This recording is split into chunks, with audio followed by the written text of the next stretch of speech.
Hello नमस्कार दोस्तों, मैं ऋषभ आपके चैनल एजुकेशन फॉर ऑल में एक बार फिर से आपका स्वागत करता हूं। आज हम लोग जो पॉलिटी का सेशन कर रहे थे उसका मैं अगला पार्ट लेकर के आ गया हूं, जिसमें हम लोगों जो है वो राज्य विधान परिषद और विधानमंडल और मंत्री परिषद से के रिलेटेड क्वेश्चन आंसर कर रहे थे। इससे पहले मैंने इसका 3 वीडियो अपलोड कर दिया है, जिसमें मैंने पहला वीडियो में थ्योरी और 2 वीडियो में 40 क्वेश्चन जो है करवाया है। अगर आपने उसको नहीं देखा है तो आप जो है जाकर के प्लेलिस्ट में देख सकते हैं। अगर आप बिहार एसएससी का फॉर्म फिल किए हैं तो उसका मैं बिहार एसएससी का साइंस का प्रैक्टिस सेट करवा रहा हूं, तो आप जो है उसको भी जा करके देख सकते हैं। तो चलिए हम लोग जो है वो स्टार्ट करते हैं।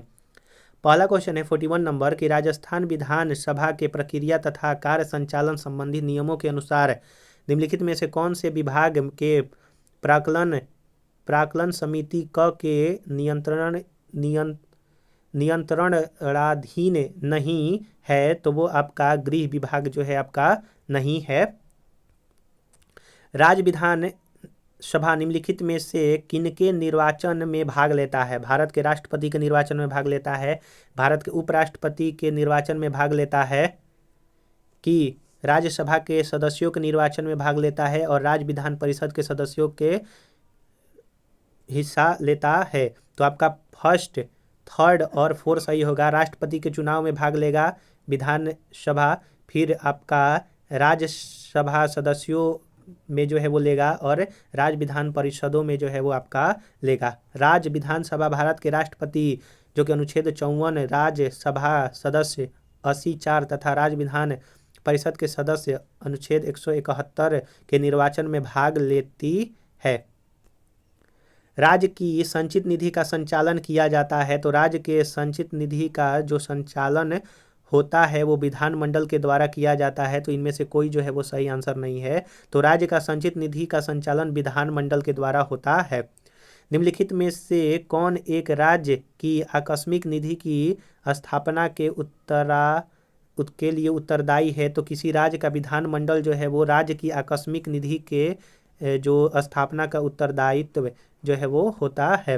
45 नंबर क्वेश्चन है कि भारतीय संविधान के अनुच्छेद 162 के शीर्षक के संबंध में निम्नलिखित में से कौन सा कथन सही है? राज्य की कार्यपालिका शक्ति, राज्यपाल के कार्यकाल के शर्तें, या फिर राज्यपाल की पदवी, राज्य की कार्यपालिका शक्ति का विस्तार जो है वो आपका आर्टिकल 162 में दिया गया है। कार्यपालिका शक्ति का विस्तार संबंधी उपबंध है 162 में। इस अनुच्छेद के अनुसार इस संविधान के उपबंधों के अधीन रहते हुए किसी राज्य की कार्यपालिका शक्ति का विस्तार उन विषयों पर होगा जिनके संबंध में उस राज्य के विधानमंडल की विधि बनाने की शक्ति है।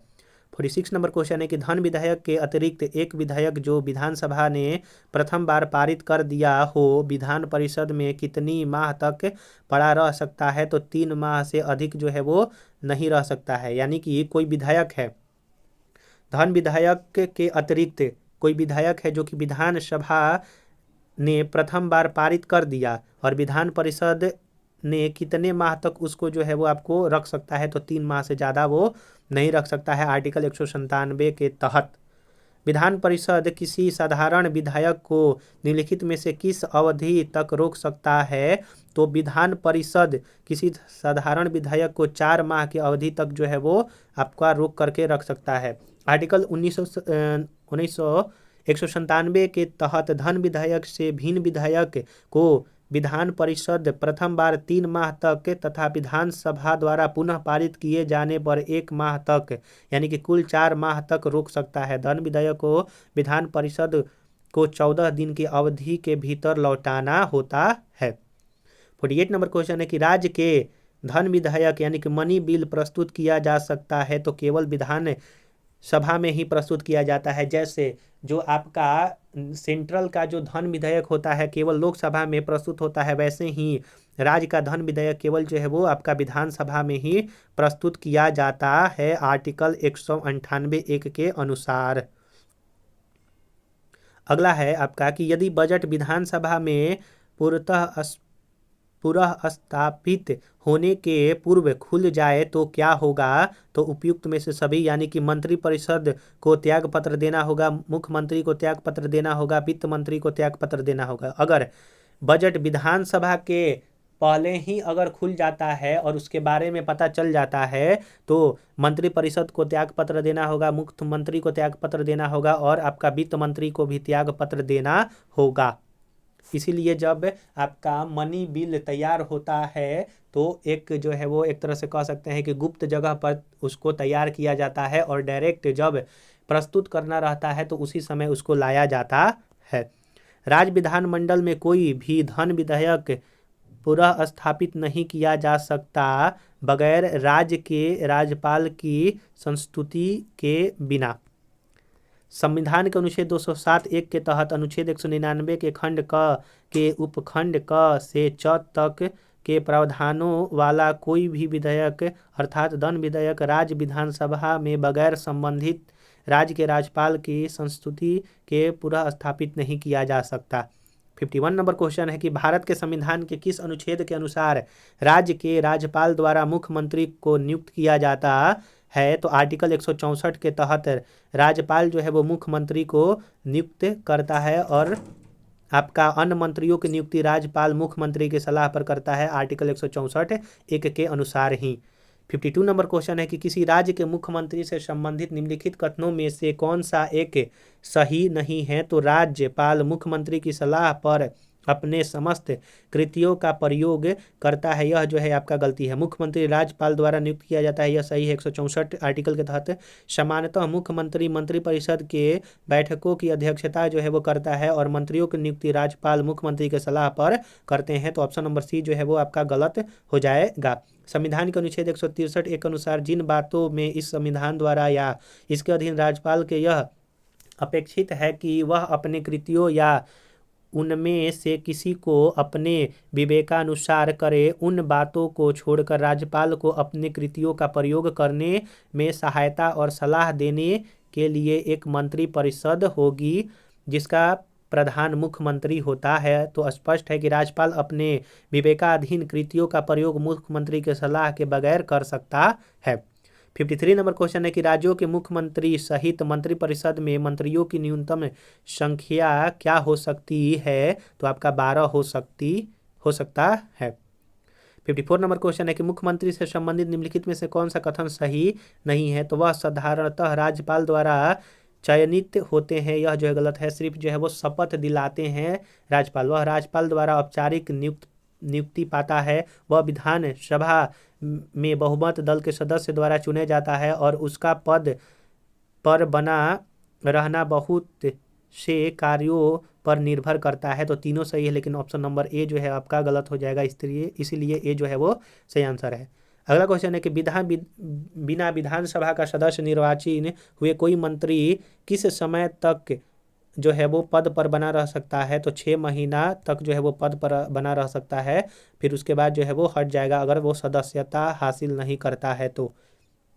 अगला है कि निम्नलिखित कथनों पर विचार करें। पहला कथन कह रहा है कि भारत के संविधान के अनुसार कोई भी ऐसा व्यक्ति जो मतदान के लिए योग्य है किसी राज्य में 6 माह के लिए मंत्री बनाया जा सकता है, तब भी जबकि वह उस राज्य के विधानमंडल का सदस्य नहीं है। दूसरा कथन है कि लोक प्रतिनिधित्व अधिनियम 1951 के अनुसार कोई भी ऐसा व्यक्ति जो दांडिक अपराध के अंतर्गत दोषी पाया गया है और जिसे 5 वर्षों के लिए कारावास का दंड दिया गया है, चुनाव लड़ने के लिए अस्थायी तौर पर निर्हित हो जाता है, भले ही वह कारावास से मुक्त हो चुका हो। तो ऑप्शन नंबर डी सही है कि ना ही एक और ना ही आपका 2 सही है। आइए इसका जो है हम लोग व्याख्या जो है वो देखते हैं। भारत के संविधान के अनुच्छेद 164(4) के प्रावधानों के तहत कोई व्यक्ति राज्य विधानमंडल का सदस्य न हो पर भी 6 माह की अवधि के लिए मंत्री बन सकता है। साथ ही अनुच्छेद 173 के अनुसार कोई भी व्यक्ति किसी राज्य के विधानमंडल के किसी स्थान को भरने के लिए चुने जाने के लिए तभी अर्हत होगा जब वह भारत का नागरिक हो तथा निर्वाचन आयोग द्वारा इस निमित्त प्राधिकृत किसी व्यक्ति के समक्ष तीसरी अनुसूची में इस उद्देश्य के दिए गए प्रारूप के अनुसार शपथ लेकर हस्ताक्षर करता हो। दूसरा है कि वह विधान सभा के स्थान के लिए कम से कम 25 वर्ष की आयु और विधान परिषद के लिए कम से कम 30 वर्ष की आयु जो है उसका होना चाहिए। तीसरा है कि उसके पास ऐसी अन्य योग्यता हो जो इस उद्देश्य से संसद द्वारा बनाई गई किसी विधि द्वारा या उसके अधीन विधि की जाए।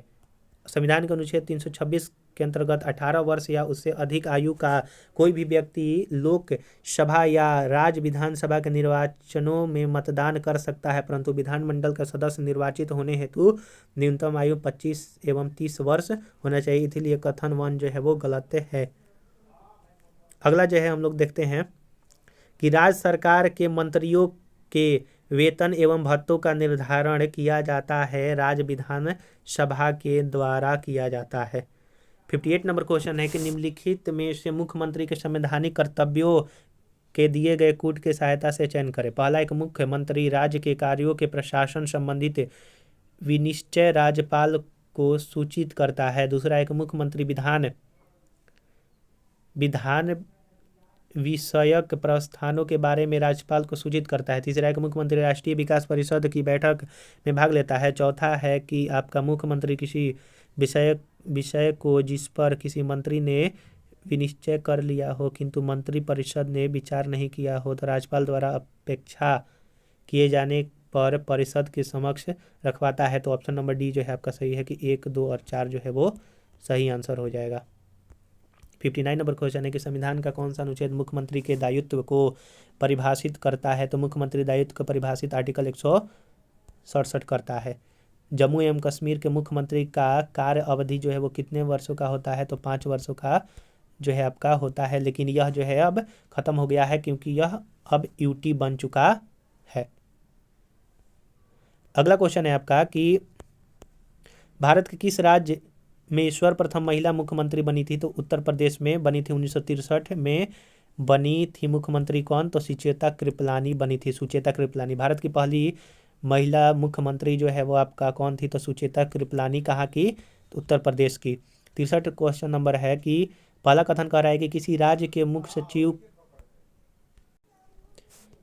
पहला कथन है कि किसी राज्य में मुख्य सचिव को उस राज्य के राज्यपाल द्वारा नियुक्त किया जाता है। दूसरा है कि राज्य के मुख्य सचिव का निर्वाचन नियत कार्यकाल होता है। तो ऑप्शन नंबर ए सही है कि केवल एक सही है कि राज्यपाल द्वारा जो है वो मुख्य सचिव को नियुक्त किया जाता है। तो हम लोगों का क्वेश्चन जो है वो 63 नंबर तक खत्म हो गया है। हम लोग जो है वो अब अगले वीडियो में मिलेंगे, तब तक के लिए नमस्कार।